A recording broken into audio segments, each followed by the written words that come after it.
calling to me.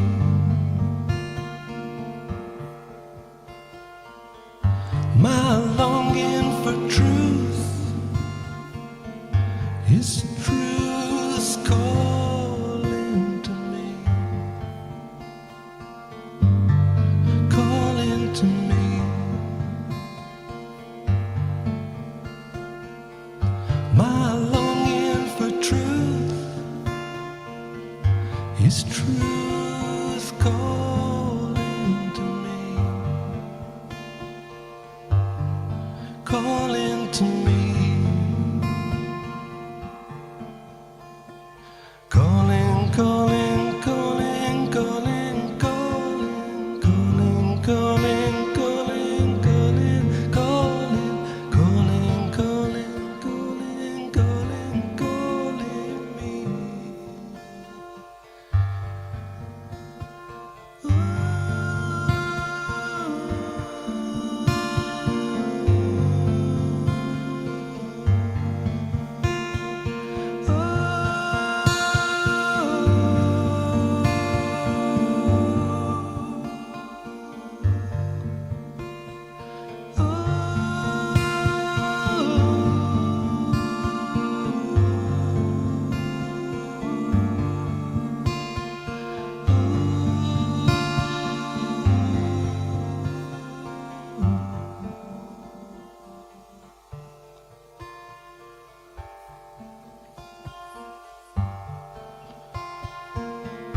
My longing for love is love calling to itself.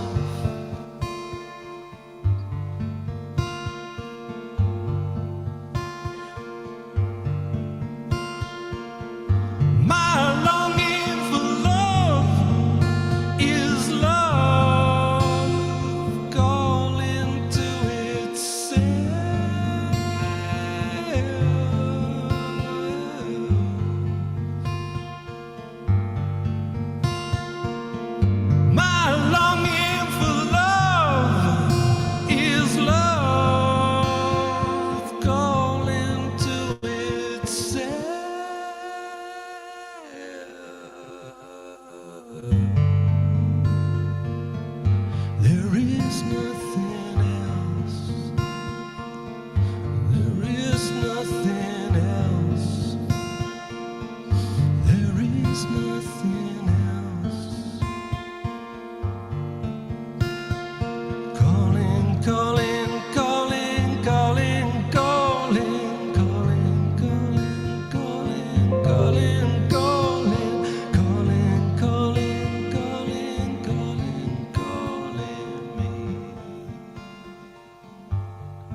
I've been going around and around.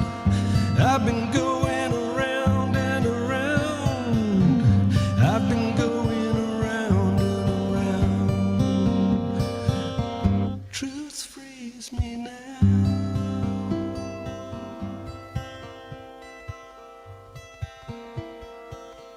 Truth frees me now.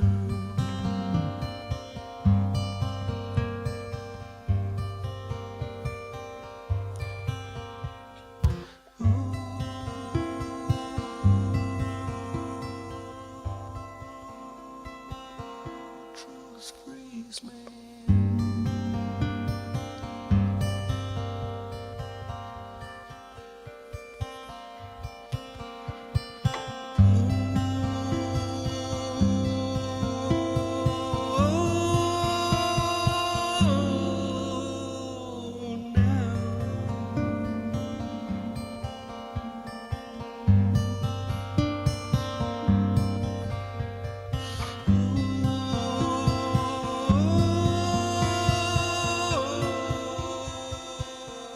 Truth frees me now.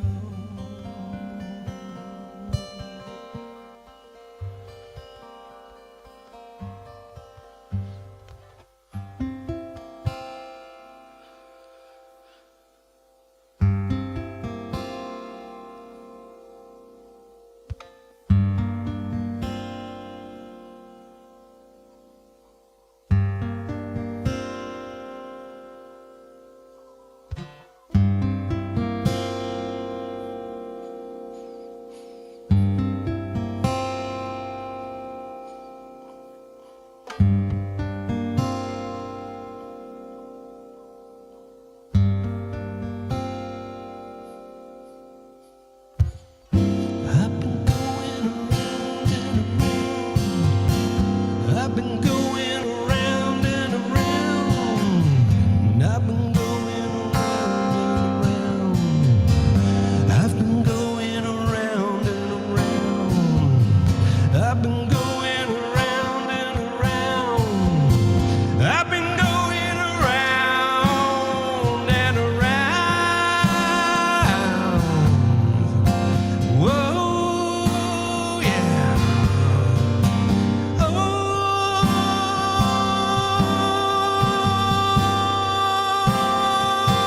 truth frees me now. Now, truth frees me now.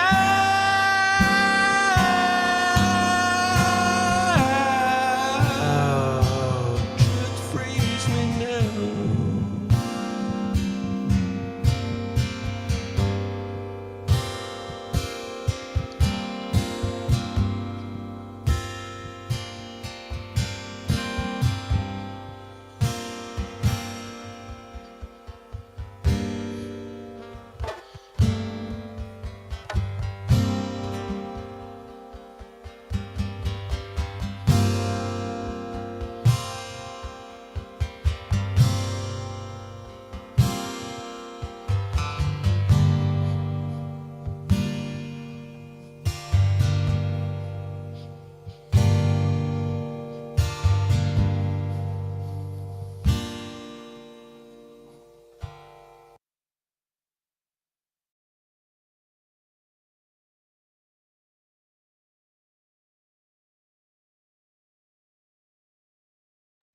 Hi, Lydia.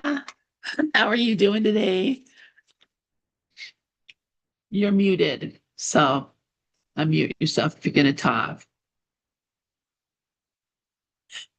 We missed you the last couple weeks, but I'm glad you're back. That was Leon Joel Russell. He is going to be at our retreat in New York in September. So, yeah, unmute yourself. I can't hear you. Let's see.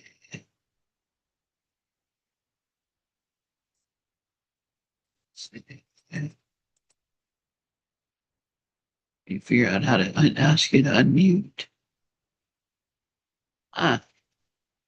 You can't do that.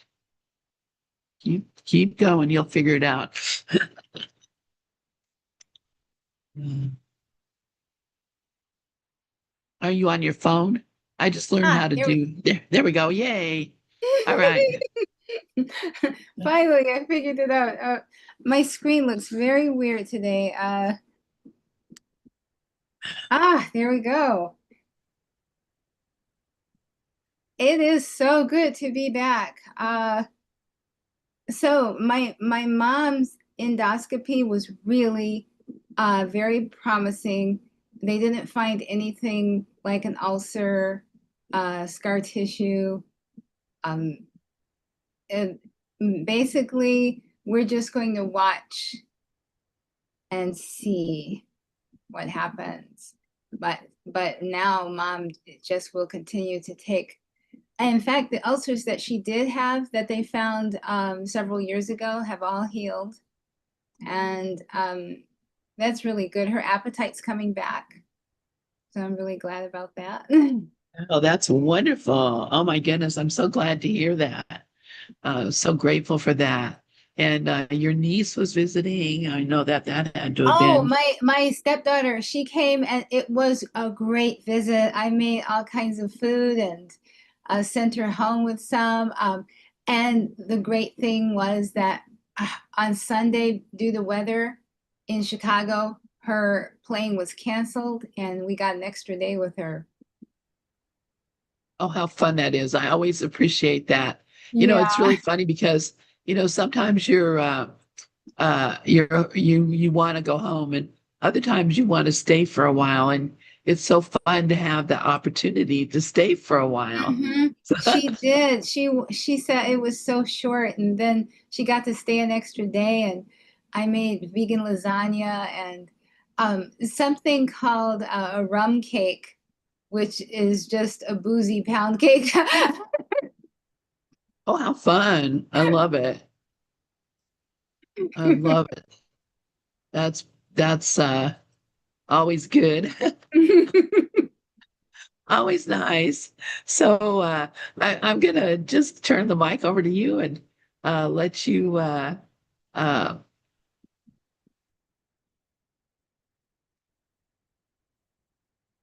get on with the reading of the Disappearance of the Universe. Yes, I Uh, am so happy to.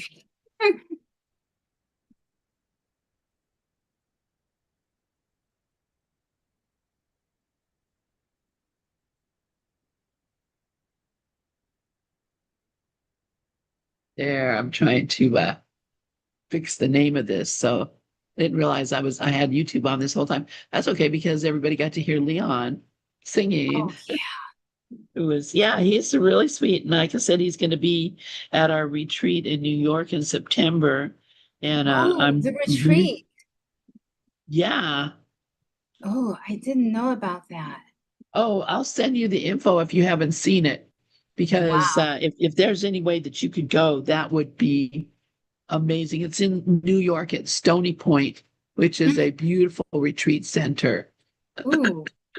So it's September 7th or 4th through the 7th. Mm-hmm. 4th through the 7th. Yeah, it's over the Labor Day weekend. So Sounds yeah. wonderful. Oh, it's going to be so good. I'm so excited. I'll be there. John Mundy, uh, Lisa Natoli. There's a whole bunch of people that are going to be there. So yeah, it's going to Oh, it be sounds wonderful. fantastic. Yeah, yeah. If I'm sure I've sent you the emails, but I'll email you again with all the stuff about it. Uh, so you can think about if you want to come. It'd be great. Yeah, it sounds fantastic. I hope that I'll be able to make that.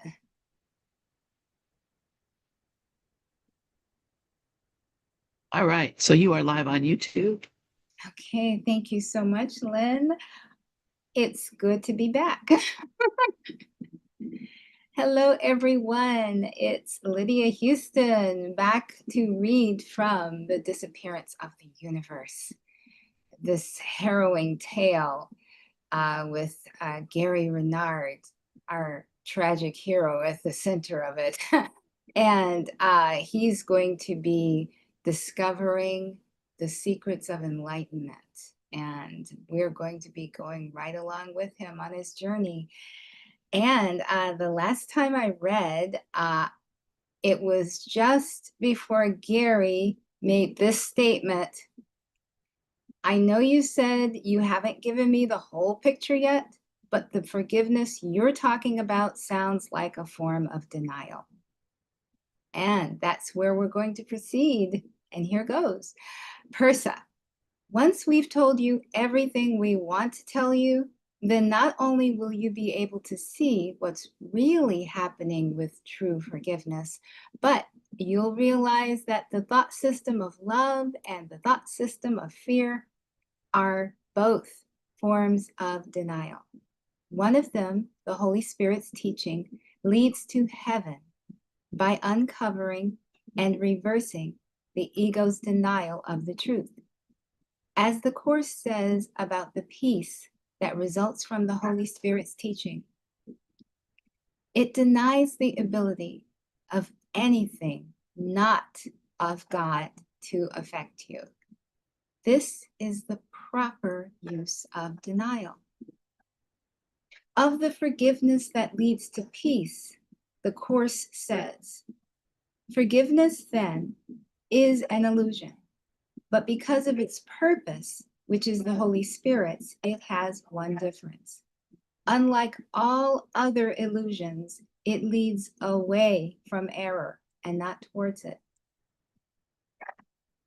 Gary, while I'm denying the ability of anything not of God to affect me, does that mean I should just let people attack me physically and not defend myself or not go to the doctor if I'm feeling sick?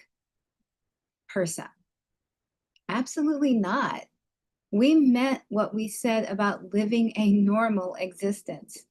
You should never allow yourself to be harmed physically or seek out danger or suffer in order to prove a point. The crucifixion was an extreme teaching lesson. It is not necessary for you to go through it in order to learn from it. In most situations, you will do what you would normally do, but try not to do it alone. Ask for guidance when you can. You will have the Holy Spirit's entire thought system, which Jay can articulate because he was the first one in the dream to complete his part perfectly, to draw upon. In time, you too will become what this thought system represents.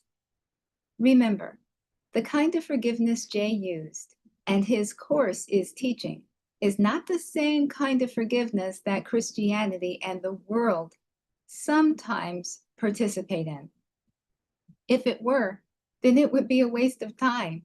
Christianity got Jay wrong. He is teaching true forgiveness in his course and will show you how to use it in specific situations so you can eventually apply it yourself in any situation.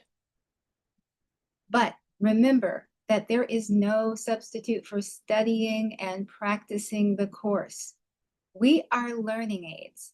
We're not doing our own thing, and you should not try to do your own thing. You've been doing your own thing for eons. It's like the old saying, if you always do what you've always done, then you'll always get what you've always gotten. What you've always gotten is a return ticket to Psycho Planet or someplace similar. It's time to get off the un-merry-go-round. Gary, I think a lot of spiritual seekers are very interested in not reincarnating anymore. So that I'm clear about the miracle, not only does the Course sometimes refer to itself as the miracle, but a miracle, according to the Course, has nothing to do with the level of the physical. It's a shift in perception that takes place in the mind. Persa, yes, very good. Then you're dealing with the cause. As the Course says, this is a course in cause and not effect. And therefore, seek not to change the world, but choose to change your mind about the world. Gary. If you watch carefully, you can see that most of the judgments people have don't really make them happy anyway. Persa. That's very true. In fact, the Course asks you at one point, do you prefer that you be right or happy? Gary. I think most of us would say we'd rather be happy, but we act like we'd rather be right. Persa. Yes. Part of the deception of the ego is that when people judge others and believe they are right, they sometimes feel good temporarily because they've managed to project some of their unconscious guilt onto somebody else. Then a couple of days later, without knowing why, their unconscious guilt, which once again they have no idea about, catches up with them and they have a car accident or hurt themselves in any one of 1,000 more subtle ways. Of course, that's an illusory linear example. The whole thing is really set up ahead of time, which we'll talk about later, but it's an example of one of the ways things play themselves out. Gary. So people judge, feel good about it, or bad about it, depending on whether they're projecting their guilt outward or inward, and then they punish themselves. They think they've won, but then their karma runs over their dogma. Persa, you're progressing quickly, but you still have a lot to learn. Remember, karma is just an effect. We're going to change the cause of everything by changing the mind. The effect on the level of the physical is not something to be concerned about because it isn't real. The real things you should be interested in are inner peace and returning to heaven. As far as temporal benefits are concerned, we'll address those things when we talk about the abundance that comes along with true prayer. Arden. Also, let's point out that when the Course talks about not judging your brother, what it means is that you don't condemn him. Obviously, you have to make judgments just across the street. We're not talking about abandoning that kind of judgment. Without it, you couldn't get out of bed in the morning. One thing the Course has nothing against is common sense. Gary, for some people, common sense is a challenge. Arden, judge ideas, not people. Then accept the true ideas. As far as challenges are concerned, we have repeatedly told you we'd be challenging you. The time will come when your challenges will be over. As the Manual for Teachers says in referring to advanced teachers, there is no challenge to a teacher of God. Challenge implies doubt, and the trust on which God's teachers rest secure makes doubt impossible. But you, hotshot, are not there yet. It's time to get busy, restoring your mind to its natural condition. Gary, that's okay by me. As you said, it's not my mind anyway. One thing I find a little uncomfortable is the fact that you keep emphasizing differences and distinctions instead of unity. Arden, I'm glad you brought that up because the reason is important. It's because in the final analysis, there are only two thought systems, and the Holy Spirit teaches you by contrasting them. The miracle compares what you have made with creation, accepting what is in accord with it as true and rejecting what is out of accord as false. Persa, people are not always going to agree on what is in accord with the miracle and the Holy Spirit and what is not in accord with Him and the Course. There will always be some disagreements among followers of spiritualities, and that includes Course students as well. That's what the world does, Gary. It divides like a cell under a microscope. It's built into the system because the ego mind divides like a cell under a microscope, making seemingly separate minds, or what some people call souls. Don't worry about it or resist it. Your job is to go back to the source of the problem, the mind, and not the world, and change your mind through forgiveness. Jay doesn't expect his course to live its life without controversy, whether in the course community or outside of it. However, as he says in the introduction to the clarification of terms, which are words you could apply to any aspect of the course, all terms are potentially controversial, and those who seek controversy will find it. Yet those who seek clarification will find it as well. They must, however, be willing to overlook controversy, recognizing that it is a defense against truth in the form of a delaying maneuver. One such possible area of controversy, as you will see during our next discussion, is the idea that what is really driving this world is the unconscious guilt associated with sin, and that sin is just a false idea. You shouldn't make it psychologically real through condemnation. Arden, until we return, I want you to consider that spiritual paths are not the same, and that if you want unity, it is to be found in the goal. The goal is the same. All spiritual paths lead to God in the end, but the paths are not the same. They go in different directions temporarily until they all end up at the same place. There is no sadness in that. Indeed, it is quite necessary. In order to get the most out of any path, you have to understand and apply it. For how can you possibly apply it if you don't understand it? It would not generate any great disagreement if you said that Buddhism and Christianity are not saying the same thing. Why should it generate any great disagreement if you say that A Course in Miracles isn't saying the same thing as them? The Course is not a movement. There are more than enough of those. You don't have to take over the world. It doesn't matter whether the Course is popular or not. Jay knows what he's doing. Those who are ready for the Course will find it. His Course is unique.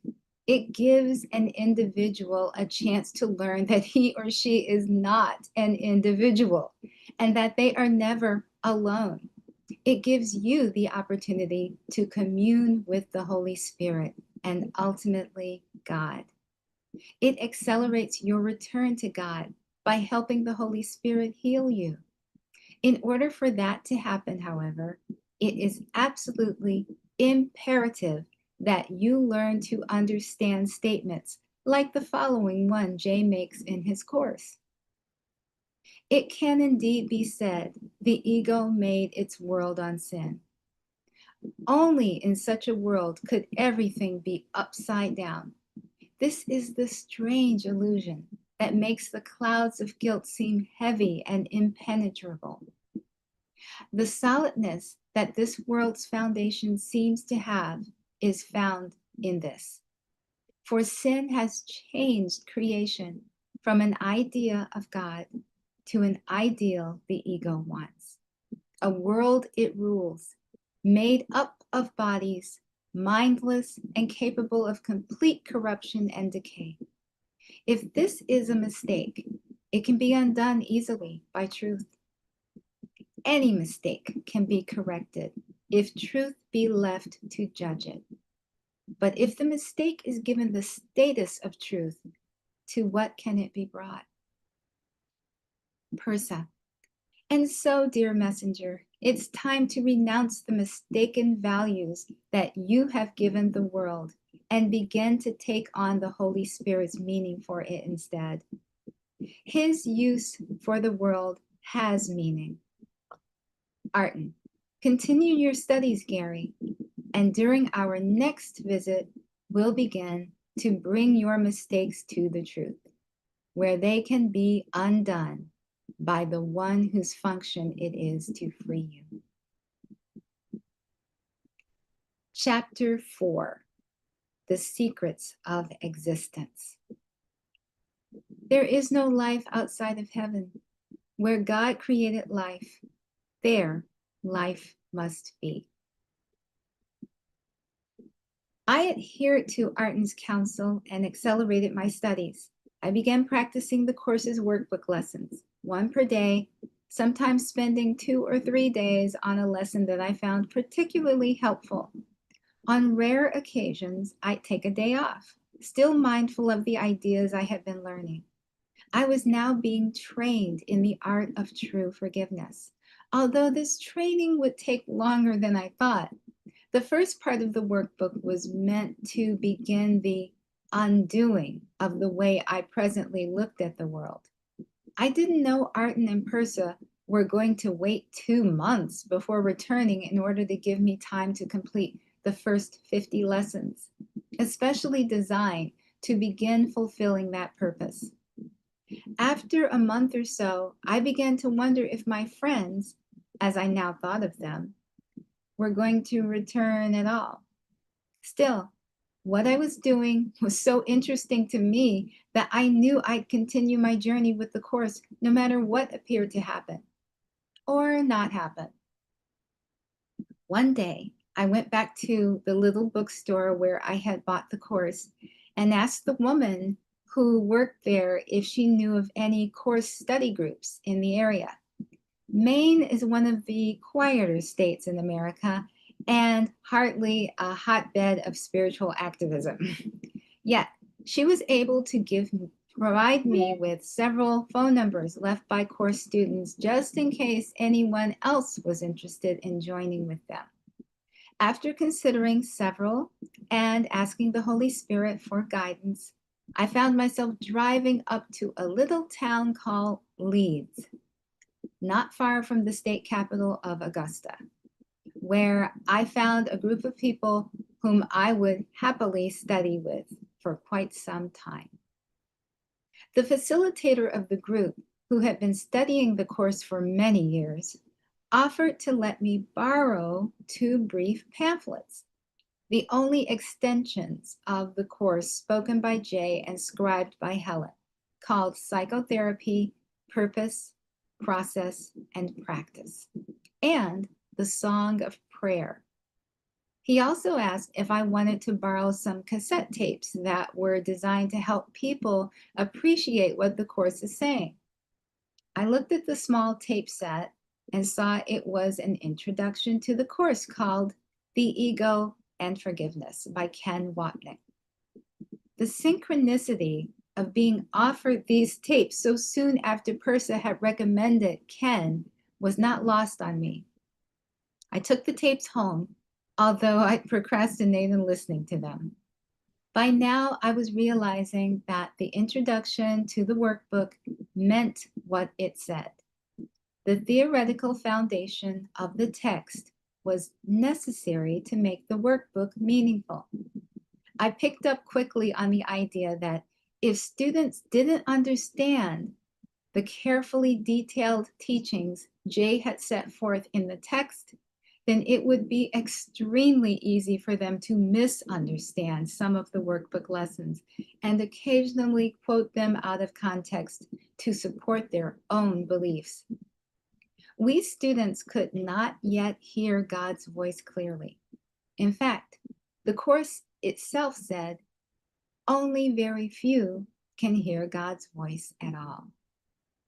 So instead of doing what I had already seen many students doing on the internet, making pronouncements about what the Holy Spirit was guiding them to say and do, I was determined to do my best to understand and apply the course's principles to everything I perceived. I wanted to help the Holy Spirit remove the blocks that usually prevented me from hearing God's voice clearly. I was just about ready to give up on the idea of seeing Arden and Persa again when they surprised me one afternoon while I was watching a sexy movie I had rented at the local video store. Embarrassed, I grabbed the remote control and quickly shut off the scene of a man and woman engaging in almost naked, heated foreplay. Persa began the discussion. Persa: "Hey, what was that, Gary? It looked pretty interesting." Gary: "That was an experiment in duality." Persa: "Research. I understand." Arden: "You've been studying and applying the course the best you can, which we appreciate. We wanted to give you some time. We neglected to tell you that it will be several years before our 17 appearances to you are complete. We're also happy you found a study group, although it will be a while before you recognize that study groups are not about joining with individuals on the level of the world, but for the sake of forgiveness that becomes possible through the relationships and the examination of your own ego. In study groups, churches, or anywhere else in the world, it appears that there are multiple teachers and learners, but there is really only one teacher of the course and only one student. We'd like to begin this afternoon by pointing out something for you. Most of you Americans think it was Time magazine in the 1960s that first said, "God is dead." But in the 1880s, Friedrich Nietzsche first made that famous statement. That's a secret wish of the ego, to kill God and take over his throne. But Nietzsche didn't know about that. While still in his 40s, he collapsed into a state of dementia from which he never recovered. People have always pondered the nature and origin of their existence. Many have assumed they found the answers and have formed countless philosophies. Yet only one man, who is no longer a man, has been able to truly explain your origin. Now, of course, I do not say this to put down Nietzsche, who will find himself in God just as surely as everyone else will. I say it in order to emphasize the following words from A Course in Miracles. There is no statement that the world is more afraid to hear than this. I do not know the thing I am, and therefore do not know what I am doing, where I am, or how to look upon the world or on myself. Yet in this learning is salvation born, and what you are will tell you of itself. Persa: let's talk about what you are and where you came from, and then you can decide how quickly you want to get to where you're really going. We'll begin by telling you a little story courtesy of information in Jay's course that you would have otherwise remained oblivious. Don't kid yourself. It's a privilege for you to learn these things. Without Jay, they would remain forever unconscious. They will still be mostly unconscious even after you hear them. As we proceed, at least you're going to have a chance to finding your way with the help of the Holy Spirit through your veils of forgetfulness and back to where you really belong. Symbols cannot really express what appeared to happen just before the making of the universe. The magnitude of the trans-temporal mind is much too great to capture with words. We can, however, give you a glimpse of what's really behind the so-called fall of man and what many have called original sin. We can tell you what it was that resulted in the event you refer to as the Big Bang. No scientist will ever be able to trace anything back before that, except in theory. But it is possible to remember the very beginning and to change your mind about it. It's not necessary, however, for you to remember the very beginning now, because you will really change your mind by forgiving the symbols of this beginning. Thus, your salvation always has and always will depend on decisions you are making right now. Would you like to proceed, Arden? Arden, before the beginning, there were no beginnings or endings. There was only the eternal always, which is still there and always shall be. There was only an awareness of unflawed oneness. And this oneness was so complete, so awe-striking and unlimited in its joyous extension, that it would be impossible for anything to be aware of something else that was not itself. There was and is only God in this reality, which we will refer to as heaven. What God creates in his extension of himself is called Christ. But Christ is not in any way separate or different than God. It is exactly the same. Christ is not a part of God. It is an extension of the whole. Real love must be shared, and the perfect love that is shared in God's universe is beyond all human comprehension.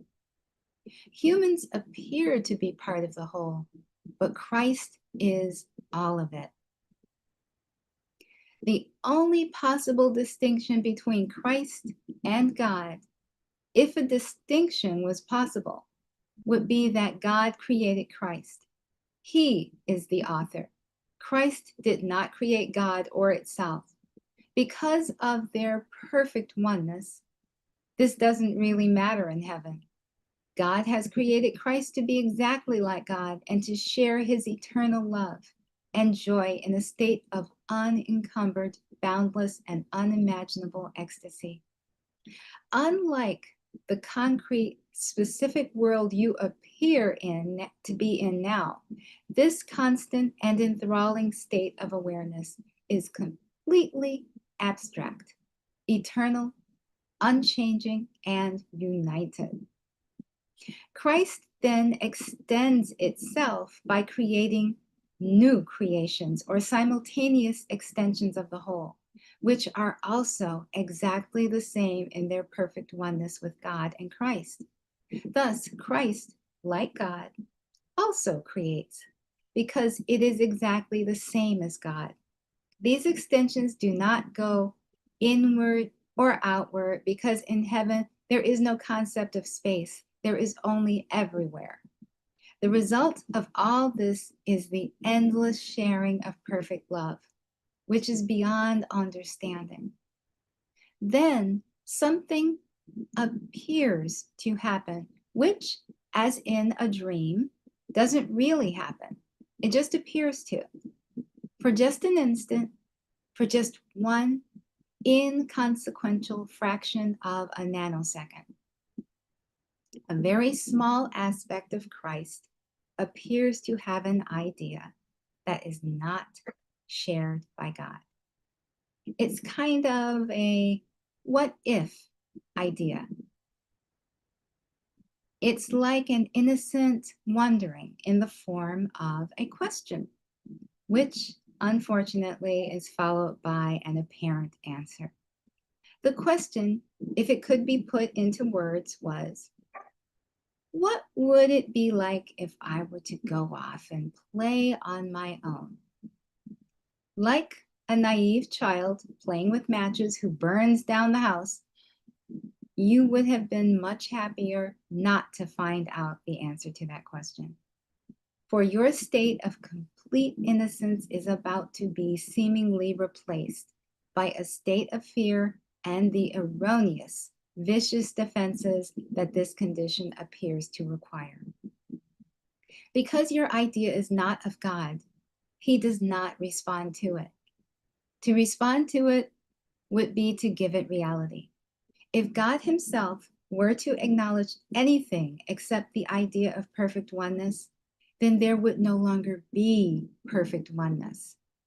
there would no longer be a perfect state of heaven for you to return to. As we will see, you never really left anyway. You're still there, but you have entered into a nightmare state of illusion.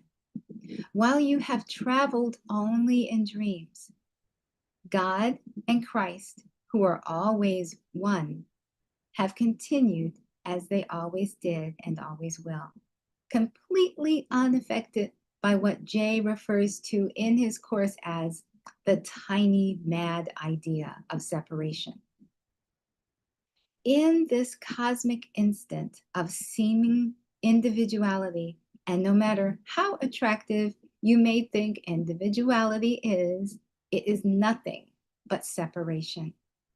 There seems to be a tiny aspect of Christ that is now aware of something else. That is duality. Now, instead of oneness, you have two-ness. Before, there was the perfect oneness of heaven and nothing else. That is non-duality or non-two-ness. That is still reality. There is not really more than one thing, but now something different seems to be going on for you. There seems to be God and something else. That is the illusion of duality. And the world of multiplicity and endless subjects and objects you perceive in it are merely symbolic of separation. While you may still try to create, you cannot really create without the power of God. So everything you make eventually falls apart. Each time a baby appears to be born into this world, it is merely reliving the time when it seemed to leave its perfect environment in God, where all was nirvana and it was completely taken care of and provided for, and then suddenly found itself slapped in the face by a seeming reality that was a living hell by comparison. You may think of birth as a miracle, but babies don't come into this world smiling, do they? Gary. They come in crying and screaming. Arden. Yes. The mind that is reliving the seeming separation has actually fallen asleep and is dreaming an idle, insignificant dream or nightmare, because anything that seemed to be apart from heaven would have to be symbolic of an opposite to heaven. It would thus seem to include opposite characteristics. Once again, let's not get too far ahead of ourselves. We still have some explaining to do about your development from a seemingly separate mind into a universe of bodies and why it feels so real to you and appears to be. Gary, there's no doubt we believe we're experiencing reality here. Arden, absolutely. You must be shown the way out of this experience. Your asleep at the wheel mind doesn't know it, but it's going to wake up in the equivalent of a cosmic instant. That is because the voice for God and heaven, which we will refer to as the Holy Spirit, is still in you to remind you of the truth and call you to return. This fail-safe memory of what you really are can never be lost, making an awakening to the reality of heaven completely inevitable. However, this memory can be seemingly delayed by unwise choices in the dream. Unwise choices have been made by you all along. You have the power to choose the memory and strength of God or something else instead. And if you really examine your thoughts, you will find that you are usually choosing something else instead. That is what the part of your mind that chooses did immediately after the seeming separation. Out of shock, fear, and confusion, it made a series of unwise choices that resulted in you appearing to be here you still don't realize that given the awesome power of the mind, certain choices made by you could end the seeming separation and could have at any time. That doesn't mean that it's going to be easy at this point, but it does mean that you are capable of accomplishing it with some help. Make no mistake, in order to really accept God's helper, the Holy Spirit, you must begin to trust God. You cannot trust Him until you recognize that it is not Him, but you who is responsible for your experiences. You will feel guilty until you understand that this world is not real and that nothing has really happened. That doesn't mean you shouldn't act responsibly in the illusion. It means you must understand certain things in order to apply the true forgiveness that enables the Holy Spirit to help you the most. God could not have created this world. It would not be in His nature. He is not cruel. And as Jay points out to you, if this were the real world, God would be cruel. For no father could subject his children to this as the price of salvation and be loving. Happily, this is not the real world, and God is not cruel. That's why we want to emphasize a vital point for students of the coming millennium, even if you think we stress it too often. Everything just described that was not the perfect oneness of heaven, and anything that has appeared to happen since then, has absolutely nothing to do with God. The idea of separation, as well as your subsequent decisions, are things that God is totally unconcerned about. The events in a dream are of no consequence, simply because they are not really happening. Although it appears to you to be very real and often terrible, your universe is nothing but idle, miscreated thought, and energy is nothing but projected thought. I believe we have also made it clear that matter is just a different form of energy. Being without the power of God, all your mind can do is seemingly divide and subdivide and then attempt to glorify the result. Yet to review, you are really still safe in heaven. And because what you are seeing is not true, you are not really able to hurt yourself. Even if you dream you are being hurt or even killed. Even if you dream you are in fact, you are able to awaken and continue with the perfect oneness of heaven, exactly as you did before. But your mind must be trained to be dominated by the thoughts of the Holy Spirit instead of your ego. This requires the ability to make decisions that reflect the Holy Spirit's thought system instead of your own. So we must make an enormous and firm distinction between A Course in Miracles and virtually every other spiritual thought system in existence. From prehistoric to ancient Egypt, to Lao Tzu, to aspects of Hinduism, Zoroastrianism, to the Old Testament, to the Quran, to the New Testament, and to other neo-dualistic systems. Every one of them is a system of duality and has some kind of source, usually God or gods, being the creator in some way of that which is not itself, and then responding to it or interacting with it. Here in the 1990s, one of the most popular spiritual books ever written will have God Himself saying that He created fear.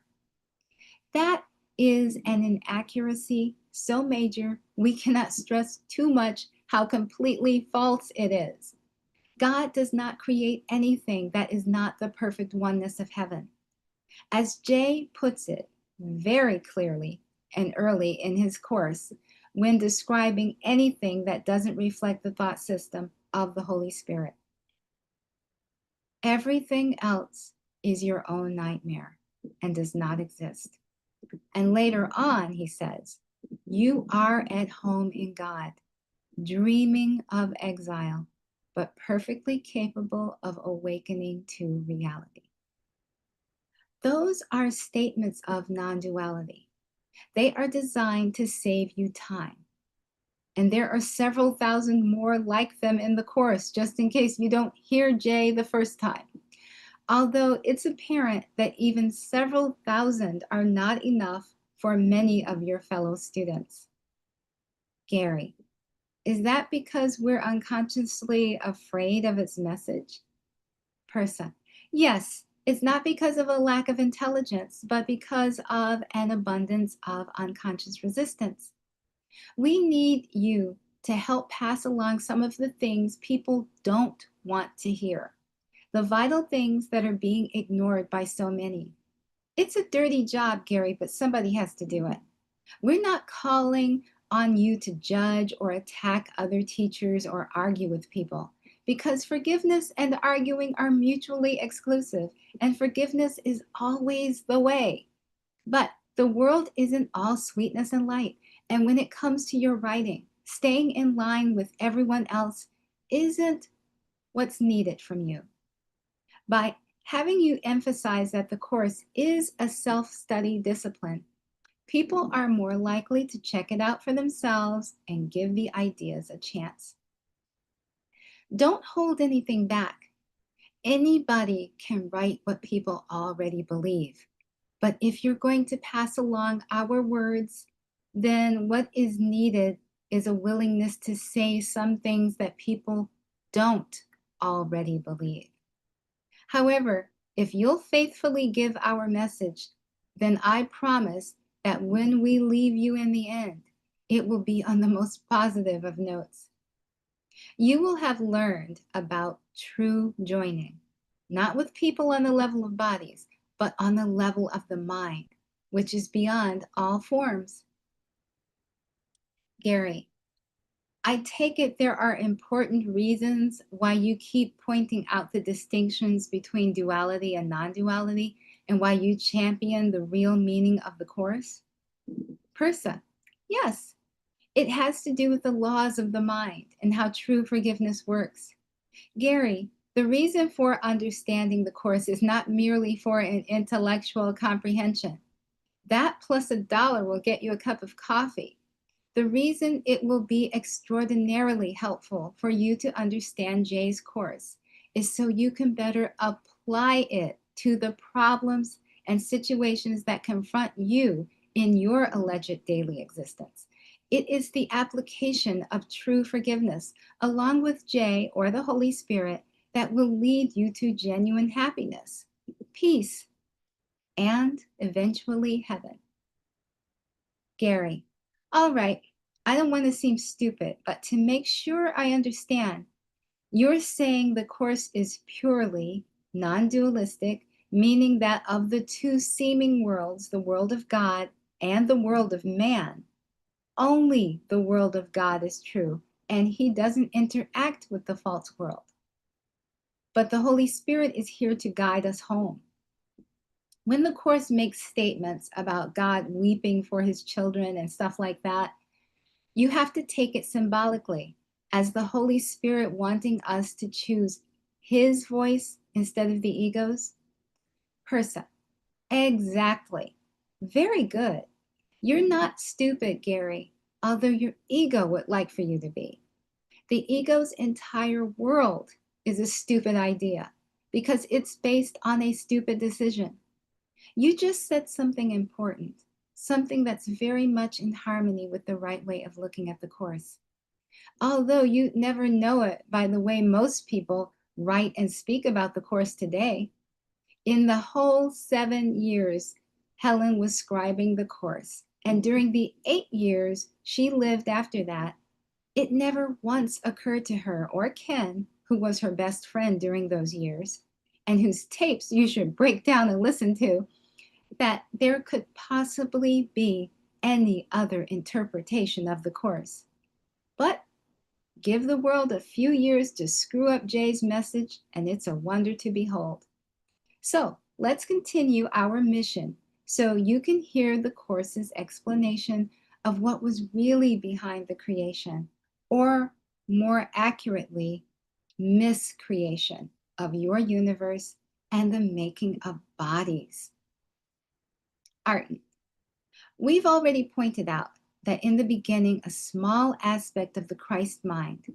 Gary, should I spell Christ mind with a big M in our book?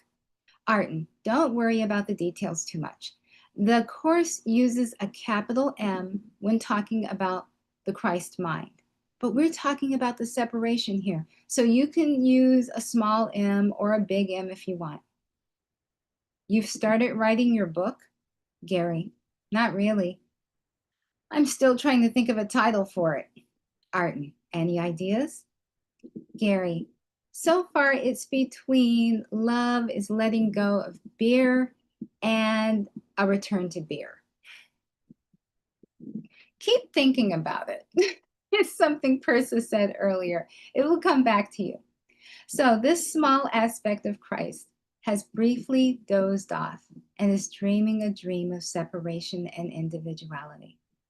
We'll explain the idea of briefly dozing off when we talk about time, which is a trick of the ego. As far as individuality is concerned, that's something else you mistakenly value very highly.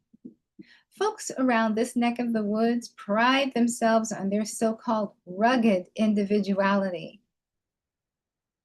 You'll discover the root of that nonsense shortly.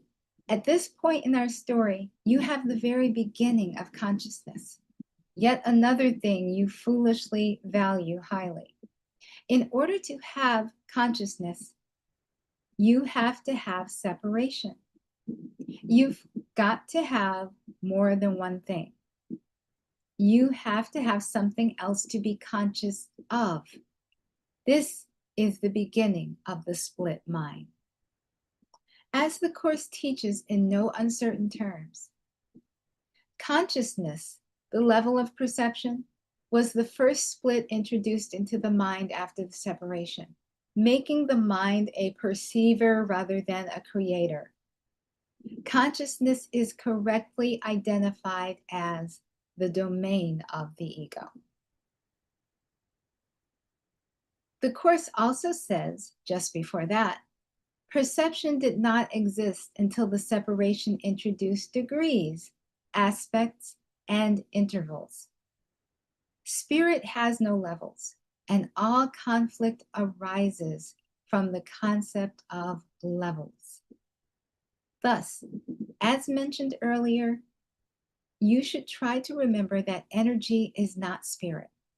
Spirit being your unalterable true reality. Energy, which changes and can be measured, exists within the domain of perception. As Jay also teaches, perception always involves some misuse of mind because it brings the mind into areas of uncertainty. There is no uncertainty in heaven because there's nothing but everything. But here you have identities. People are born with special relationships immediately. First, the ones with their mothers, and soon with their fathers. Gary, you're making me a little uncomfortable. Arden, comfort is the goal, not necessarily the means. What is it, buddy? Gary, well, I miss my parents and I honor their memory. It feels a little strange to think that they don't even exist except in an illusion. Persa, that's understandable. Your parents are, along with spouses and children, the most fundamental of relationships. The Course refers to the relationships that are set up for this world as special relationships. We'll be talking more about that and your resistance to giving up identities, whether yours or those of others, as we proceed. Remember, Jay loved his parents, Joseph the stonemason and Mary of Sepphoris. But he also loved everyone else the same. Special love is specific. The Holy Spirit loves everyone equally. Gary, I thought Joseph was a carpenter. Persa, no, but it doesn't matter. Do you believe Jay would have loved him any less if he was unemployed? The community would have loved him less, but not Jay. He loved us all unconditionally. Gary, then he would have loved St. Paul too, even if his theology wasn't the same. Persa, of course, Paul, or if you will, Saul of Tarsus, is loved the same by Jay as the rest of us to this day. I remember I was speaking once in Parthia, which is now Iran, and the crowd tried to engage me in a discussion about various theologies. I told him that for Jay, it wasn't theology that mattered, but the truth, and the truth was the love of God, which is what Jay is. Now, if you really are love, not a person, then how can you love one person and not another? It wouldn't be possible. If you did, then you wouldn't be love, would you? You'd be something else. Yes, Jay loved his parents, and so should you, but he was not willing to limit them or anyone else to false images of themselves. He knew his real home, and theirs was in Yahweh. Gary, where? Persa, Yahweh, Eloi, God, Adonai, Elohim, Kyrios, it's all divine. Words and theology disappear in God. Nobody will be bringing their Bibles or course books into heaven with them. The course is not a tool. You use it like a ladder to climb up to where you're going. Once you get there, you throw the ladder away. It's no longer needed. Arton. By the way, we mentioned special love earlier, but there are two kinds of special relationships, special love and special hate. We'll eventually explain more about both of them and their purpose, which is really the same, but right now, we should continue with our story. We've already talked about the first division in the mind, and along with it has come consciousness. Because of this, for the first time, you have a conscious choice to make. Before that, there was nothing to choose between, but now there are two possible responses to this idea of separation. That's what leads to the second division of the mind. We've already said the seemingly separated mind appears to divide and subdivide. That symbolizes separation. But all the divisions are symbolic of the first few. Once you really understand the first ones, you will understand them all as the same, despite appearances to the contrary. You have to remember that after the first division, heaven is just a memory. Gary, what do you mean by that? Arton. Consciousness is not of God. So now something completely different seems to be happening for you, an experience of individuality. Whenever the mind divides, its new condition is reality to it, and its former condition is denied and forgotten. A psychologist would call this repression, except the magnitude of what we are discussing is far beyond what any human could be aware of. However, the dynamic is the same in the sense that what has been repressed is unconscious. Incidentally, the unconscious is not a place. It's a device of the mind. It's still possible to remember what's been denied, but without help, it would be highly unlikely for you to remember that which you have dissociated. Now, the you that we and the Course are referring to has nothing to do with you as a human being. It's the part of your mind that makes decisions. Even when you appear to be making a decision here in this world, you are not really making it here because you are not here. In our story, this new, seemingly individual mind is going to make its very first decision. At this point, there are only two choices, and there will always be only two choices. There you have the second division of the mind. Now you appear to have a right mind and a wrong mind, each representing a different choice or a different response to the tiny mad idea. One choice is the memory of your true home with God, symbolized in the Course by the Holy Spirit. And the other is the thought of separation from God, or individuality, symbolized in the Course by the ego. Jay anthropomorphizes the Holy Spirit and the ego in the Course and talks about them as though they are individual entities. But he also makes it clear that the ego is nothing more than a part of your belief about yourself. For Jay, the Course is a work of art, not a science project. It's a complete presentation given on different levels. You have to grant him some artistic license. Much of the Course is presented in Shakespearean blank verse or iambic pentameter. Do you know why? Gary, I have not a freaking idea.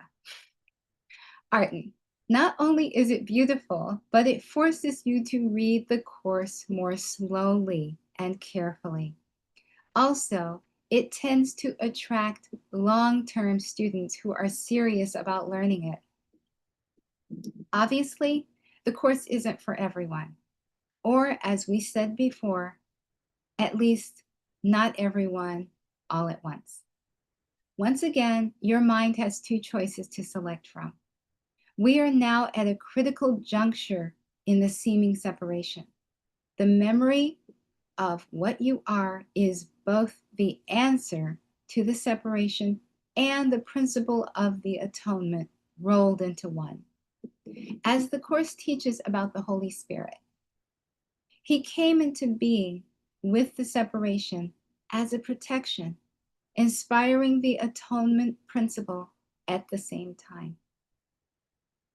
Obviously, the Course has its own meaning for various terms, including atonement.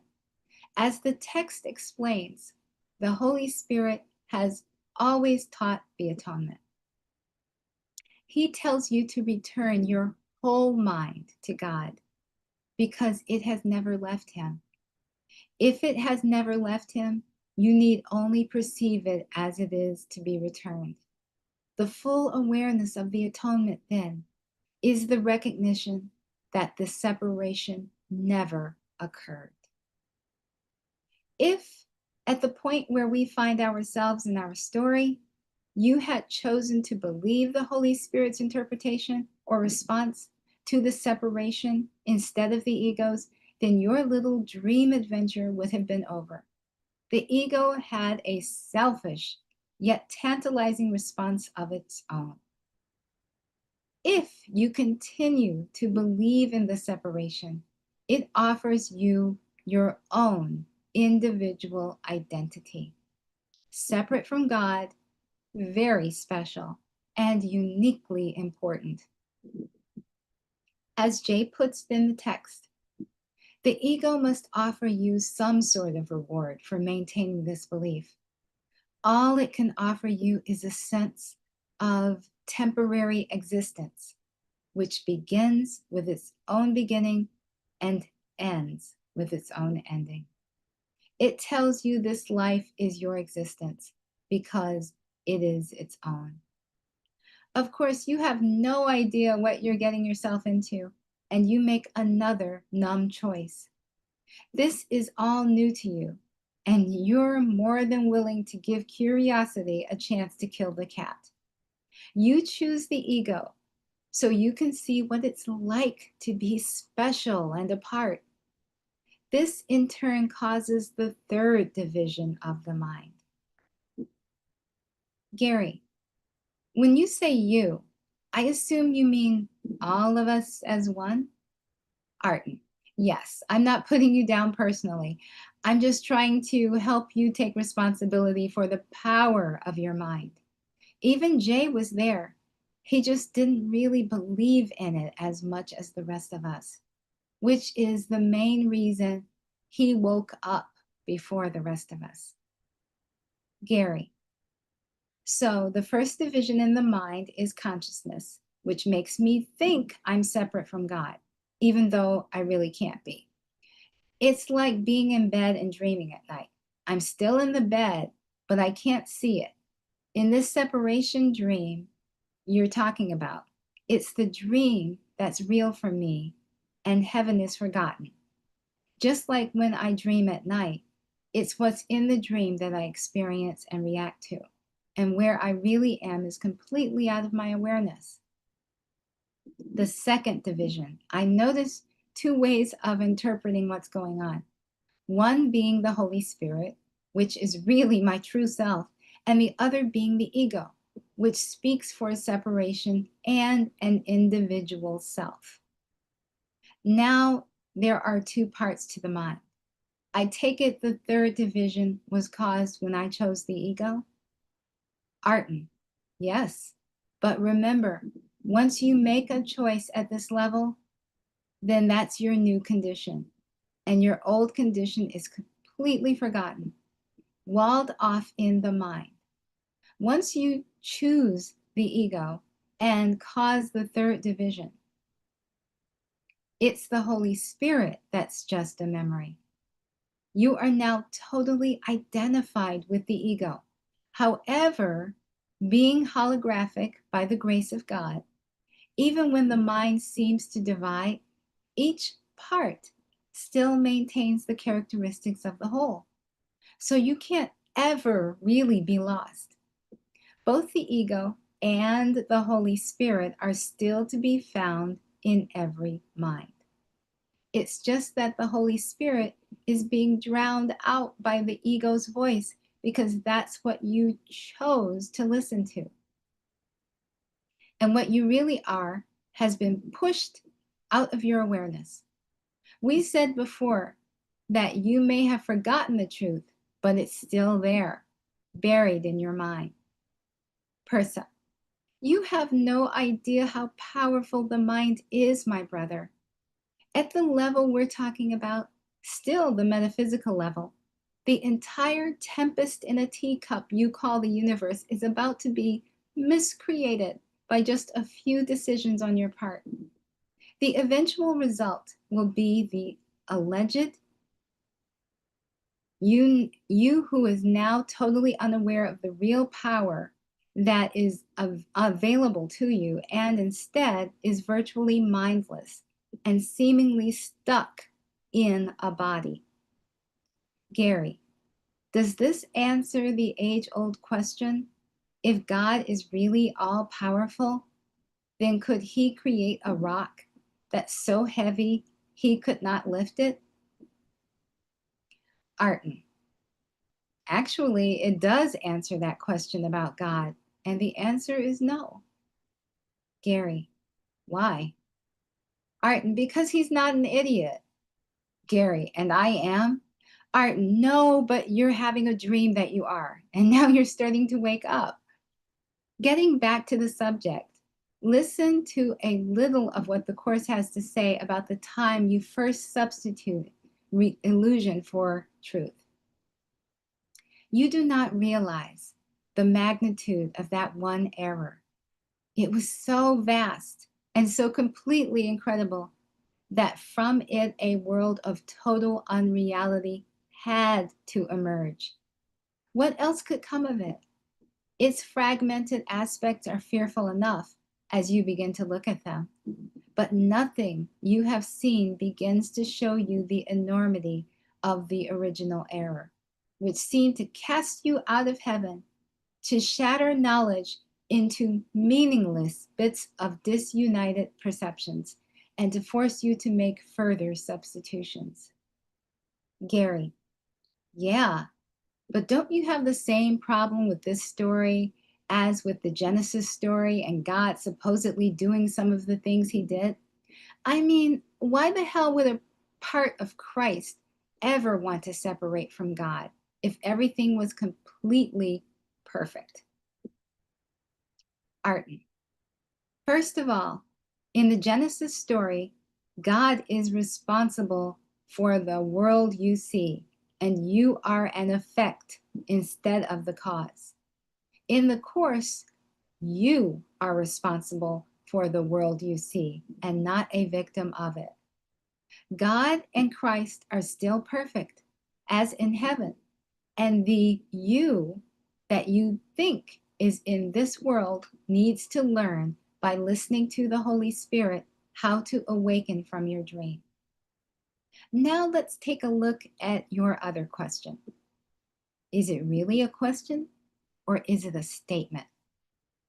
Aren't you saying that the separation from God really occurred?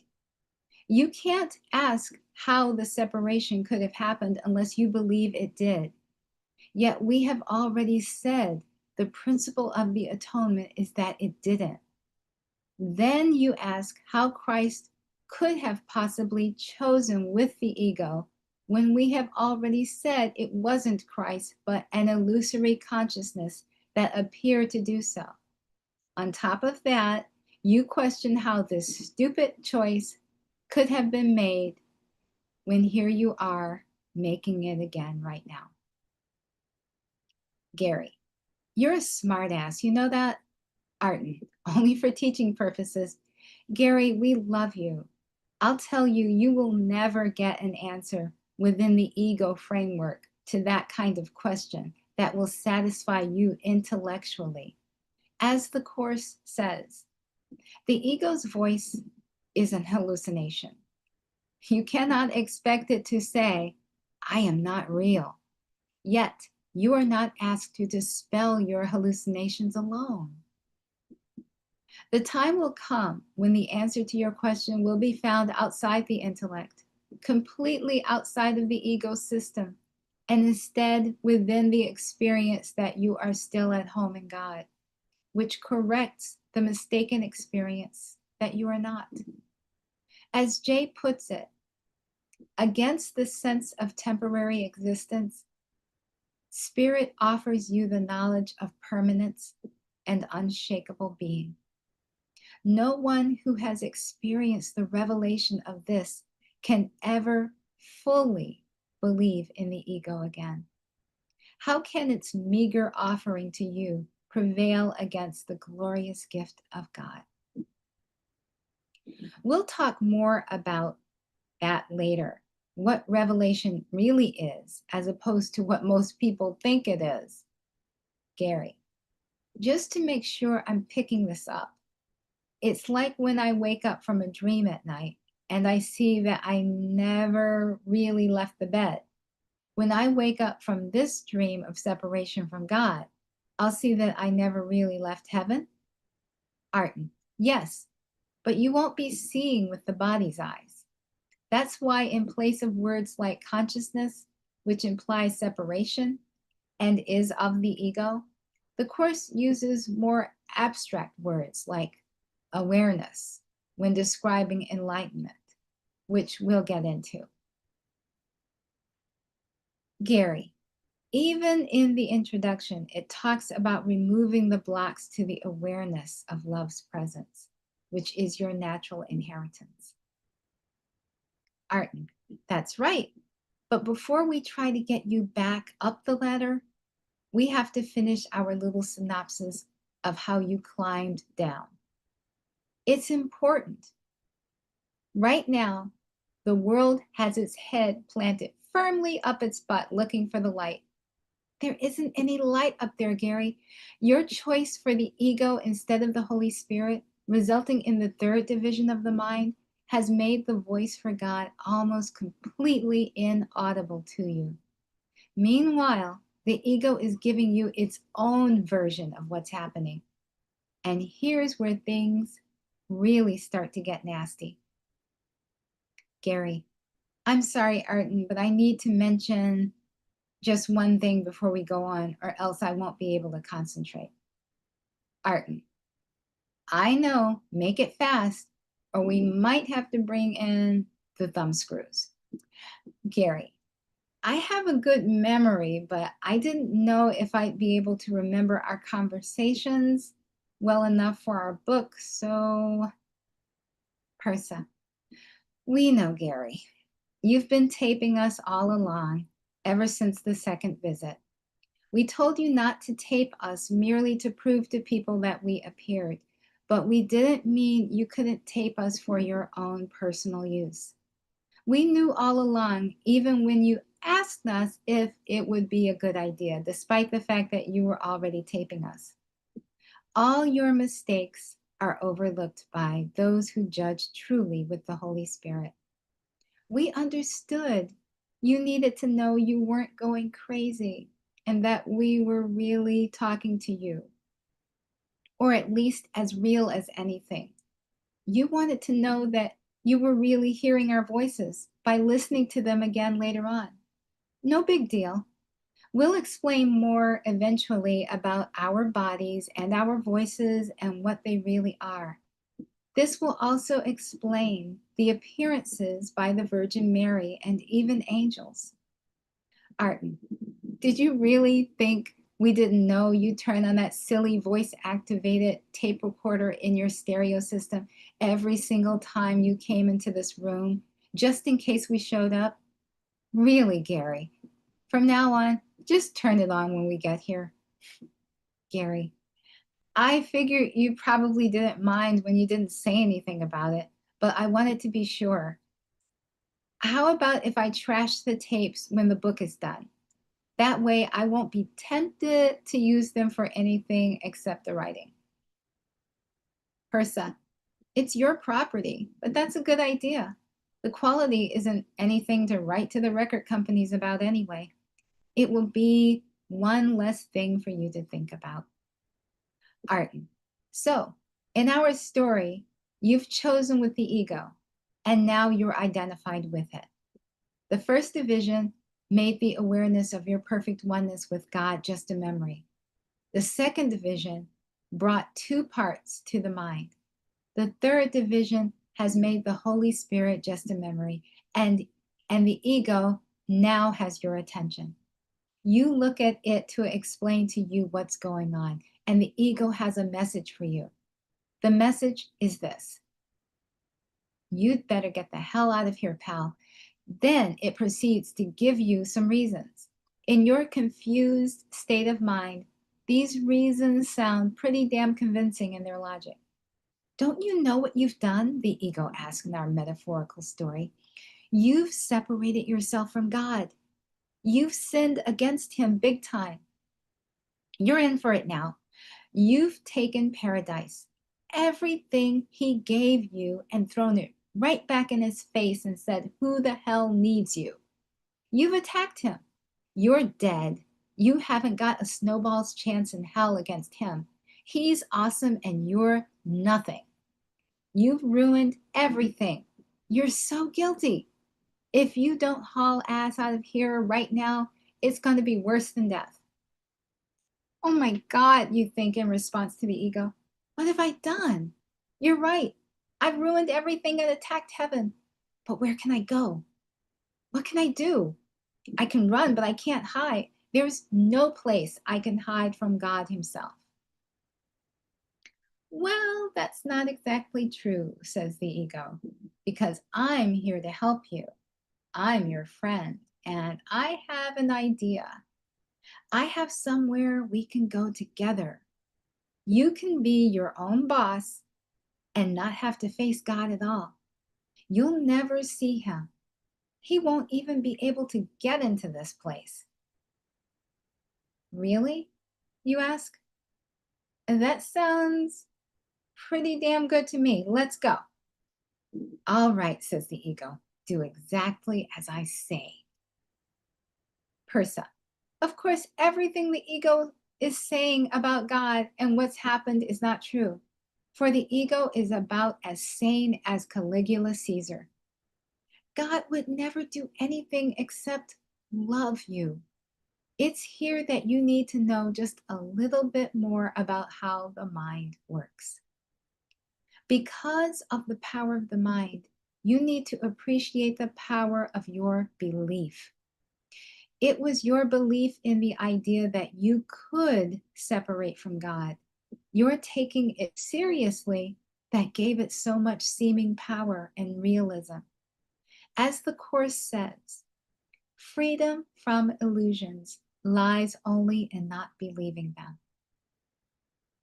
You also have to realize that because you made duality, by deciding to be a perceiver, everything you perceive will include characteristics that appear to be the opposite of that which you have apparently separated from. What you have seemingly separated from, heaven, has one set of characteristics, and what you are perceiving as your reality has an opposite set of characteristics. Heaven, although it is beyond all words, has these kinds of characteristics. It is perfect, formless, changeless, abstract, eternal, innocent, whole, abundant, complete love. It is reality. It is life. God and Christ's creations are perfect oneness. There is nothing else. This is the domain of God's will, the knowledge of the Father. To describe the experience of your oneness, to describe the experience of your awareness of this perfect oneness is not really possible. But I assure you that you will know it when you have a temporary experience of it. It's not quite like anything else you are familiar with. The domain of perception, on the other hand, being heaven's seeming opposite, includes very different characteristics, keeping in mind that you are still speaking on a metaphysical level here. These attributes include individuality, form, shapes, specifics, changes, time, separation, division, illusion, wishes, scarcity, and death. That's why in the book of Genesis, which comes right out of the writer's unconscious mind, it says, "You may freely eat of every tree of the garden, but of the tree of knowledge of good and evil you shall not eat. For in the day that you eat of it, you shall die." Good and evil are opposites. And once you have a seeming opposite to heaven, you have death. But as the Course consistently says in 1,000 different ways, beginning right in its introduction, what is all-encompassing can have no opposite. Are you starting to get what that means? Gary: yeah, I think I'm beginning to get the magnitude of it. When is the artist formerly known as Christ going to snap out of his coma so I can get back to the creation orgasm? Persa: that's coming.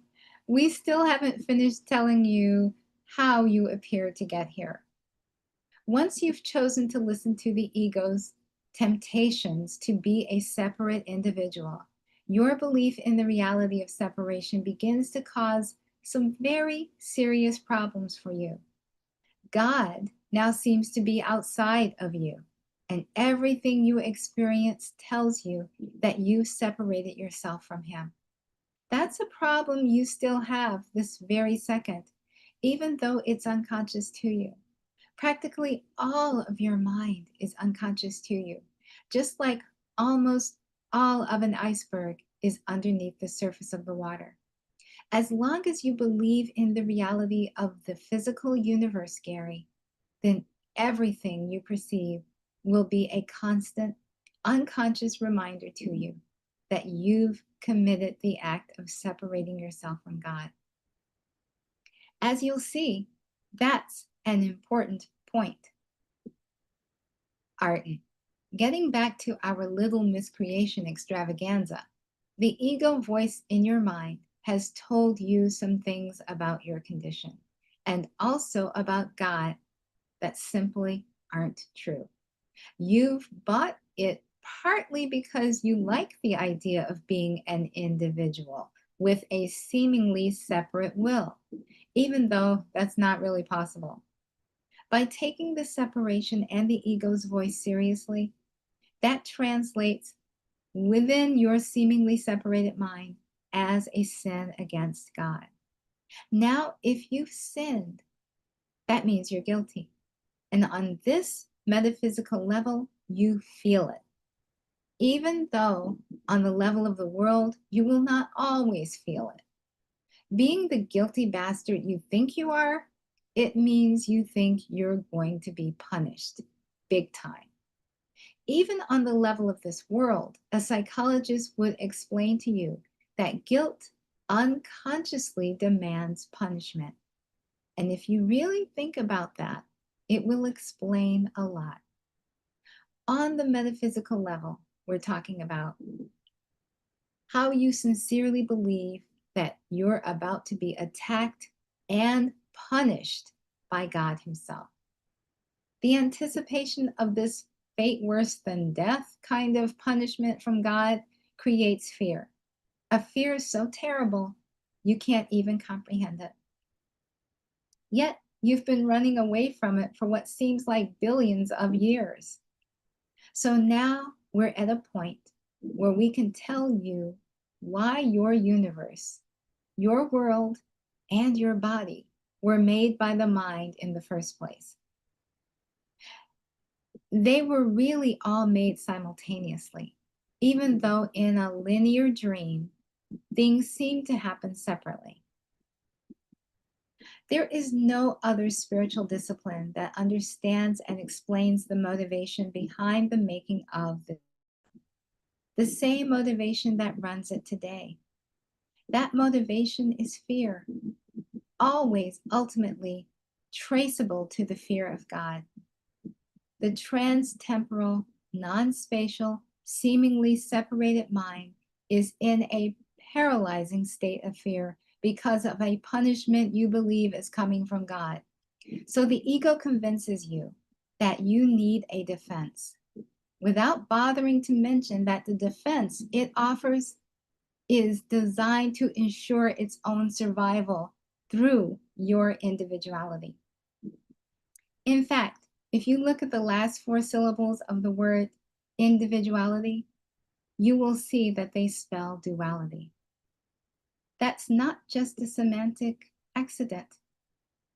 The ego's voice speaks to you as though it's your friend and is watching out for your best interests.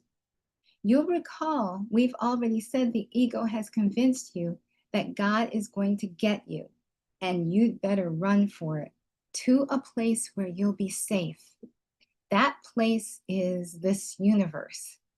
As far as the ego is concerned, the best defense is a good offense.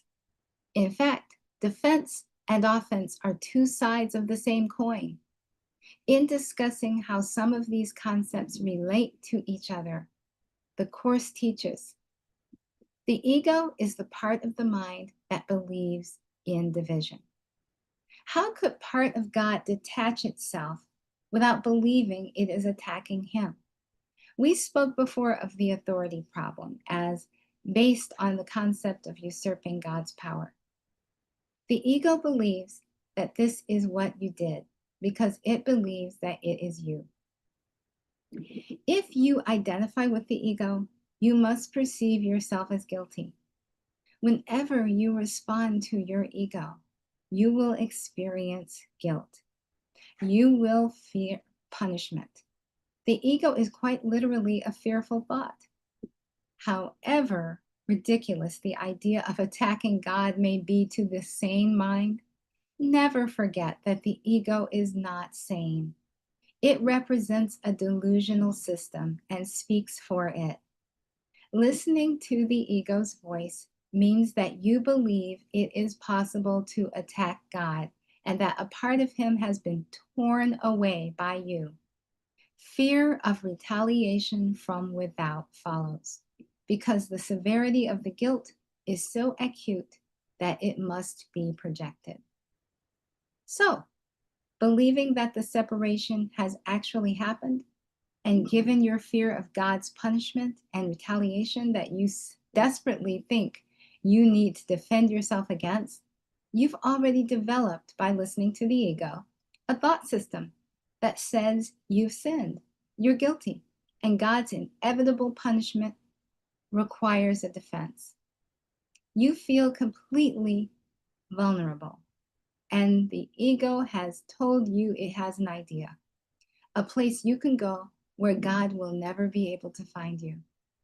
In your confused state, you are now a follower of the ego instead of God's will. And you listen to the ego's brilliant but twisted idea to make you safe from that which you no longer remember is actually your own true reality, but which you now live in mortal fear of instead. Gary, just a second. I have one more quick question. Arton, okay, but I'm already visualizing duct tape over your mouth. Gary, are you going to tell me where all of these quotations are in the course? Since from what you said before, I assume I'll have to note them all? Persa, actually, no. We want you to find them yourself. Gary, the course has almost 1,300 pages. That sounds like work, which I'm generally opposed to as a matter of principle. Persa, just think of it as studying. Remember, this message is intended for you. Learn it, then pass it along. Besides, the real work hasn't even started yet. That's in the application. As we've already asked you, how can you apply what you haven't learned? Arton, so now the instant has finally arrived in our spectacular review, where the ego is about to give you its grand answer to your nightmarish but imagined predicament. The awesome magnitude of the painful shame and acute guilt in your mind resulting from what you believe you've done appear to require an immediate and complete escape. So you join with the ego, and then the incomprehensible power of your mind to make illusions as a perceiver, rather than make spirit as a creator, causes the method of your escape to become manifest. At this point, the ego, which you are now totally identified with, uses the ingenious but illusory method of projection to hurl the thought of separation out of your mind, and you, or at least the part of you that seems to have a consciousness, appears to project it right along with it. This instantly causes what is popularly referred to as the Big Bang, or the creation of the universe. Now you appear to be in the universe, while you do not realize that you are actually quite literally out of your mind. Now the enemy you live in terror of, God, no longer seems to be in the mind with you, where you thought you wouldn't have had a chance against him. Instead, God, for that matter, everything else, is now apparently completely outside of you. The source of your problems, including your guilt, are now someplace else, even though we've already made it clear that there can't possibly be any place else. The making of the cosmos is your protection from God, your ingenious hiding place. At the same time, the universe itself becomes the ultimate scapegoat. Now, both the cause and the blame for your problem of separation, not to mention the blame for all of your new illusory replacement problems, can be found if you look hard enough along with the ego, somewhere outside of you. Indeed, a whole new level has been made in which the thought system of sin, guilt, fear, attack, and defense can be acted out in such a way as to protect your seemingly separated mind, which you presently think of as your soul, from your terrible yet completely unconscious guilt and fear. To illustrate just how much the ego resists looking at this guilt in the mind, all you need to do is consider that despite the fact that A Course in Miracles is very much about healing of this unconscious guilt, most of the teachers of the Course never even mention it. Now, as the crowning achievement in its grand scheme, the ego makes, drum roll please, the body. This allows the ego to permit into your awareness almost exclusively only those things which testify to the reality of its cherished illusion. Yet the body itself is just another part of the illusion, and to ask it to explain the illusion to you is no different than asking the illusion to explain itself. And of course, the ego is more than happy to furnish you with its answers. This universe, the world, and your body give form to a defense structure in which you hide from your imagined sin, guilt, and the resulting fear of God's vengeance. The ego has a method firmly in place to deal with this now unconscious sin, guilt, and fear by projecting it onto others. Once we explain to you during our next visit how this thought system is acted out on the level of this world, you'll be able to clearly observe it in action everywhere. In all of your personal relationships, the relationships of others, in international relationships, in politics, and other professions, and anywhere else you care to look. Then you'll begin to see for yourself that the message of the Course is true. In discussing this, we're going to be telling you some things that are not for the squeamish. The ego isn't pretty. After that, we can start to have some fun. When you're capable of observing the ego's thought system in action, which is certainly interesting enough to begin with, then we'll be able to explain to you how you can help the Holy Spirit turn the tables on the ego, hasten your own salvation at the same time, and eventually break the cycle of birth and death. Gary, so I keep reincarnating because of this unconscious guilt and fear that's in my mind. You're saying if the guilt was healed, I didn't have this hidden fear, then I wouldn't have to have a need for a body, the world, or the universe. Arden, excellent. I knew you weren't a dumb bastard. I tried to tell Jay, but he wouldn't listen. Just kidding. After our next visit, our visits to you will get shorter and sweeter. In order to really work with Jay or the Holy Spirit, you must be able to observe the ego's thought system in action, which is the same thought system you've subscribed to for eons without being aware of it. You have to be willing to look at it with the Holy Spirit or Jay as your teacher. As Jay puts it in the Course, no one can escape from illusions unless he looks at them, for not looking is the way they are protected. There is no need to shrink from illusions, for they cannot be dangerous.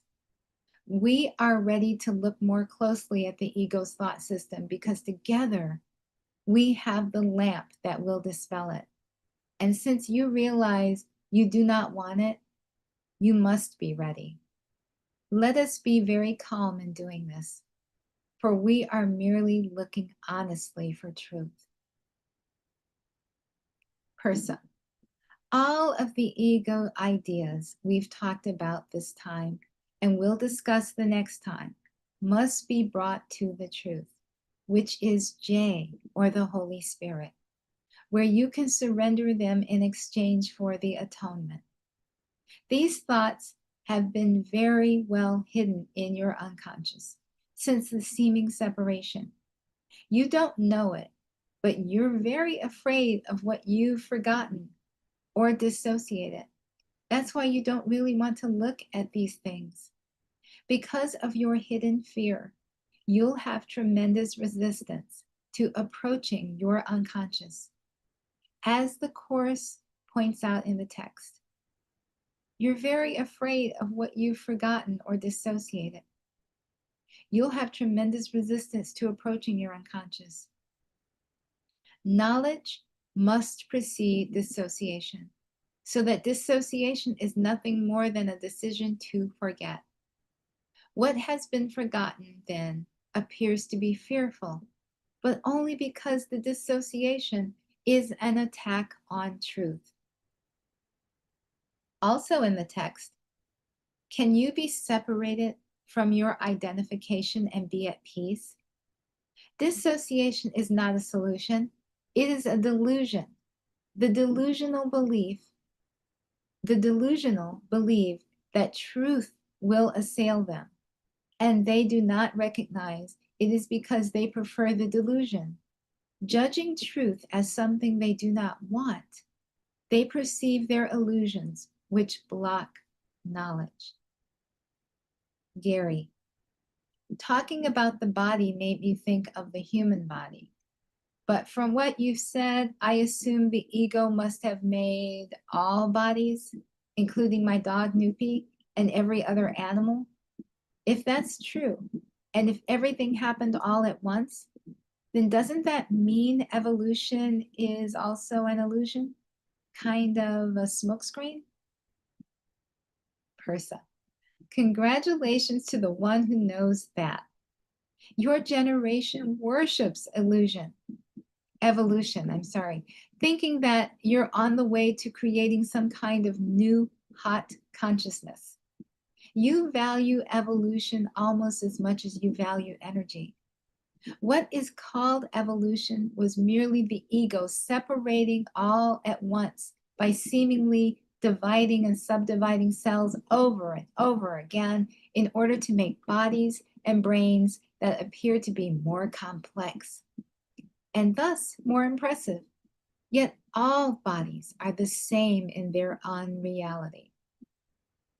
Everything in your universe is set up to convince you of the uniqueness and reality of your body, and thus the validity of the ego's entire system.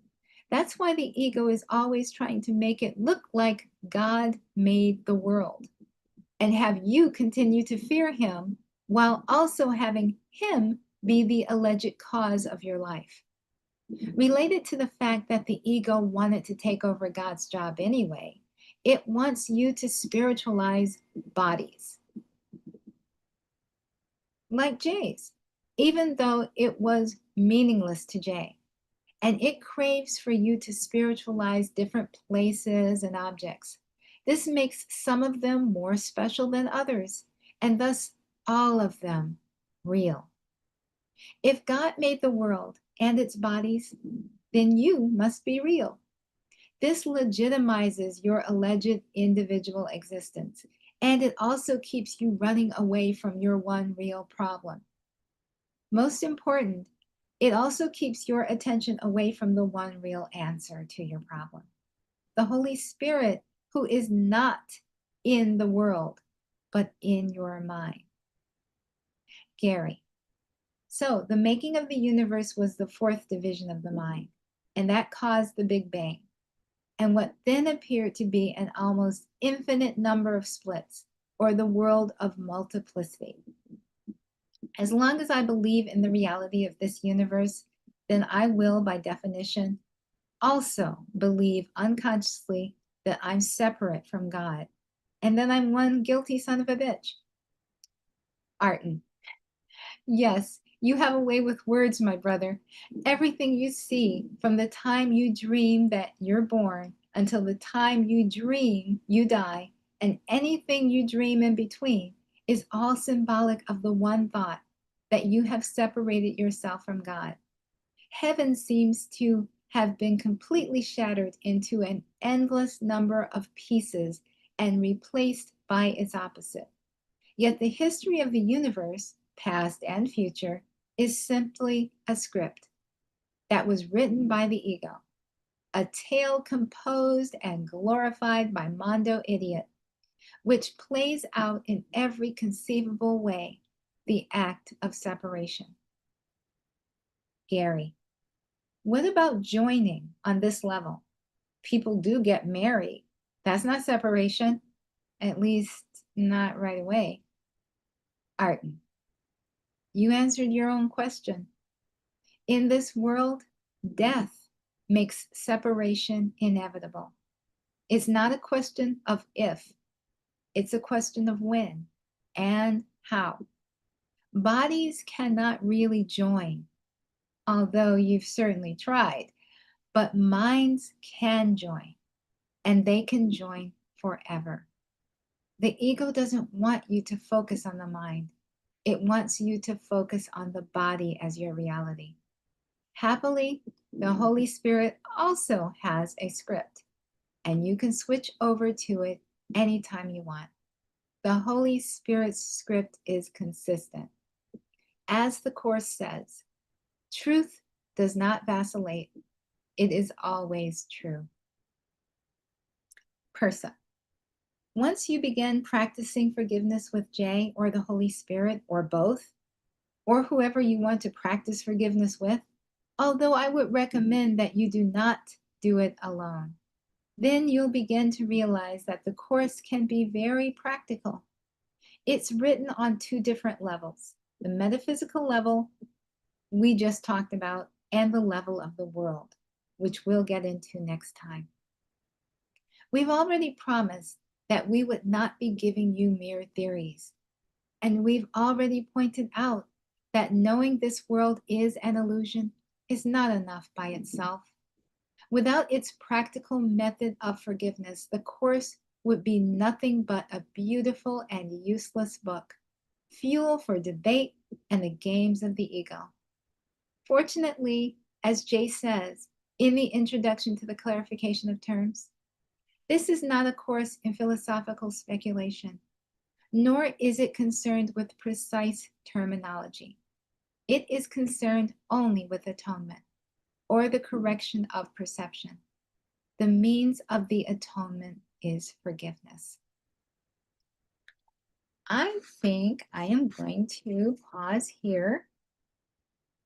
Oh my goodness, it's 4 o'clock. Okay, I've been going on and on. Okay, I'm going to pause right here and make a note. Ooh. Making up for the last couple weeks.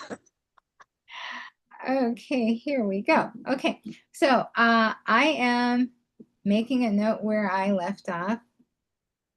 Boy, this is a harrowing tale. It's good to be back, though. I'm so happy to be reading this.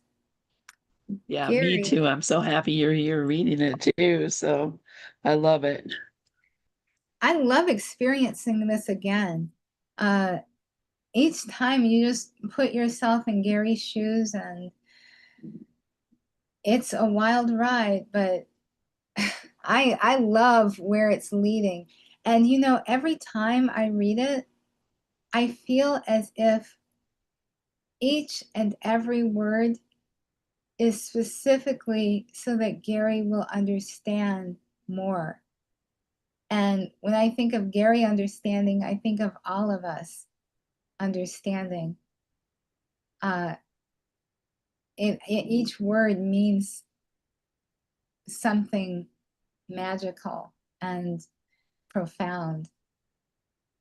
Yeah, I love it too. It's so beautiful. So thank you, Lydia. I appreciate it. I appreciate you being here and coming back and reading that book. And I look forward to seeing you next week with The Disappearance of the Universe on Friday. So I'm glad you made up for some time. All right, I love you, sweetie. I'll talk to you later. I Okay. emailed you the information about that retreat. Oh, So, yes. And Lynn, I did get an email that I read. I must have gotten it a few days ago that I read last night. And do you have the setup to make monthly donations? yeah, you could do that on PayPal or